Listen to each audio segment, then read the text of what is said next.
इस न्यूज के प्रायोजक हैं Balaji academy, PSC coaching centre, पड़ाव चौक, मुंगेली। 21 अगस्त को चुनाव आयोग द्वारा सभी राजनीतिक पार्टियों की बैठक रखी गई थी, जहां आयोग के अधिकारियों द्वारा प्रेस कॉन्फ्रेंस के पश्चात राजनीतिक पार्टियों से निर्वाचन को लेकर चर्चा की गई, जिसमें मतदाता सूची में संशोधन के कार्य के समय को बढ़ाते हुए 7 सितंबर तक कर दिया गया है।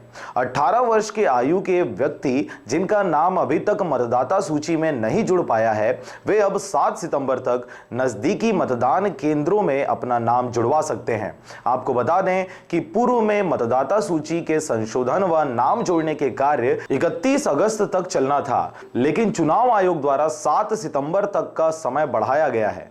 31 तारीख को निर्वाचन आयोग ने रायपुर में जो बैठक लिया, वो बैठक में जो है सर्वप्रथम प्रेस कॉन्फ्रेंस लिया। उसके बाद राजनीतिक पार्टी की बैठक ली, उसके बाद अधिकारियों की बैठक संपन्न हुई। तो उसके बाद निर्वाचन आयोग के निर्णय के अनुसार जो है ये मतदाता सूची में नाम जोड़ने का जो तिथि है वो पहले 31 तारीख तक बढ़ाई गई थी। 31 तारीख लास्ट डेट थी, उसको एक्सटेंड करके 7 दिन का और समय देते हुए उसे 7 तारीख तक बढ़ा दिया गया है, ताकि निर्वाचक नामावली में अभी भी कोई नाम जोड़ने का शेष रह जाता है, बहुत से नाम छूट जाते हैं, तो ऐसे लोगों को मौका मिलता है और हमारी निर्वाचक नामावली शुद्ध रूप से तैयार हो सकती है।